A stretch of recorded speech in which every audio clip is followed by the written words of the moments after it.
प्रदेश सरकार ने दायित्वों की पहली सूची जारी कर बीजेपी के 20 पदाधिकारियों को कई परिषद, आयोग और समितियों में दायित्व दिया गया है। लंबे समय से दायित्वों को लेकर सरकार पर दबाव था। मुख्यमंत्री पुष्कर सिंह धामी ने दायित्व देकर दबाव कम कर दिया है। मुख्यमंत्री ने चमोली जिले से हरक सिंह नेगी को उपाध्यक्ष वरिष्ठ नागरिक कल्याण परिषद और रुद्रप्रयाग जिले से ऐश्वर्या रावत को उपाध्यक्ष राज्य महिला आयोग का दायित्व सौंपा है।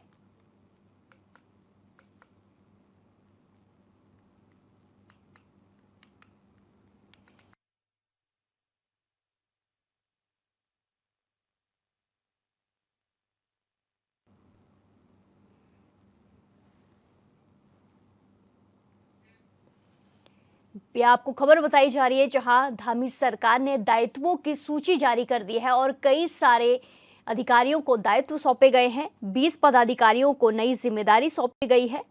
सरकार पर दायित्वों को लेकर काफी लंबे समय था, जिसके बाद ये सूची जारी की गई है। सीएम ने 20 पदाधिकारियों को नई जिम्मेदारी दी है। पहली सूची जारी की गई है, जिसमें 20 पदाधिकारियों के नाम शामिल हैं, जिसमें कई सारे पदाधिकारियों को नई जिम्मेदारी सौंपी गई है। देहरादून से आपको खबर बता रहे हैं, जहां दायित्वों को लेकर धामी सरकार ने अपनी नई सूची जारी कर दी है और कई पदाधिकारियों को जिम्मेदारी सौंपी है। इस खबर पर ज्यादा जानकारी के साथ सीधे जुड़ेंगे हमारे ब्यूरो चीफ अरुण सैनी से। अरुण, जिस तरह की खबरें सामने आई हैं, धामी सरकार ने कई सारे पदाधिकारियों को नई जिम्मेदारी सौंपी है, क्या कुछ जानकारी? जी प्रिया, बिल्कुल देखिए, लंबे समय से चर्चाएं भी चल रही थी और जिस तरीके से तमाम अटकलें लग रही थी, तो ऐसे में कई अटकलों पर विराम भी लगा है और मुख्यमंत्री पुष्कर सिंह धामी के द्वारा 20 पार्टी के पदाधिकारियों को जो है दायित्व बांटे गए हैं और उन्हें जो है ये दायित्व कल सौंप दिए गए हैं, जिसमें कि लगातार जो तमाम अटकलें लगाई भी जा रही थी कि कब दायित्वों का बंटवारा होगा, इसको लेकर के तमाम जो है सियासत भी हो रही थी। तो ऐसे में कई लोग जो है लगातार मुख्यमंत्री आवास भी पहुँच रहे थे, मुख्यमंत्री के यहाँ लगातार जो है हाजिरी लगा रहे थे। तो ऐसे में अब इस पर से संशय बिल्कुल छट चुका है और अब मुख्यमंत्री पुष्कर सिंह धामी ने जो है दायित्वों के बंटवारे कर दिए गए हैं, जिसमें कि चमोली से हरक सिंह नेगी को उपाध्यक्ष बनाया गया है वरिष्ठ कल्याण नागरिक परिषद का।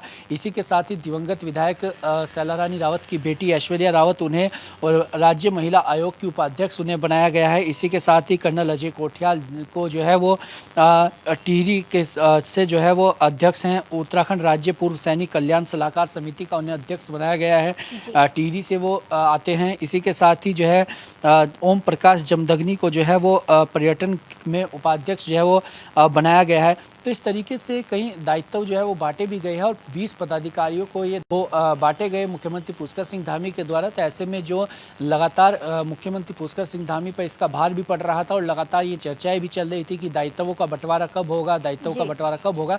तो ऐसे में इस पर भी विराम लगा है और पहली सूची जो है वो जारी कर दी। इससे पहले भी जो है वो दायित्व बांटे गए थे, उसमें भी कई राज्य मंत्री जो है बनाए गए थे। तो ऐसे में अब जो है ये दायित्व बांटे गए, इसके बाद और भी दायित्व बांटे जाते हैं या नहीं, दूसरी सूची कब तक आती है, इसका भी इंतजार अब सभी को रहेगा। लेकिन इसी के साथ साथ ही अब ये भी चर्चाएं तेज हो चली है कि जल्दी भारतीय जनता पार्टी को अपना प्रदेश अध्यक्ष भी प्रदेश में वो मिलने जा रहा है और इसी सप्ताह में जो है माना जा रहा है कि प्रदेश अध्यक्ष की घोषणा भी भारतीय जनता पार्टी जो है वो कर देगी। तो ऐसे में जो भारतीय जनता पार्टी का संगठन पर्व है यह वो पूरा हो जाएगा और प्रदेश अध्यक्ष बनते ही जो है संगठन पर्व जो है वो उसकी समाप्ति भी होगी। उसके बाद जो है राष्ट्रीय अध्यक्ष भारतीय जनता पार्टी अपना चुनेगी सभी प्रदेश अध्यक्षों के बाद। और इसी के साथ साथ ही अभी दायित्वों को लेकर के जो अटकही थी उन पर विराम तो जरूर लगा, लेकिन इसी के साथ ही जो कई लंबे समय से जो है वो पिछले 1.5 से 2 महीने से जो मंत्रिमंडल विस्तार को लेकर के भी चर्चाएं चल रही है, उसको लेकर भी तमाम अटकलें लग रही है। तो ऐसे में अब मंत्रिमंडल विस्तार को लेकर के भी मुख्यमंत्री पुष्कर सिंह धामी क्या निर्णय लेते हैं, क्या उनका रुख रहता है, ये तमाम चीज़ें भी जो है वो देखने वाली होंगी। जी बिल्कुल अरुण, देखना होगा क्या क्या जिम्मेदारी नए अधिकारियों को सौंपी जाती है। धन्यवाद हमारे साथ जानकारी साझा करने के लिए।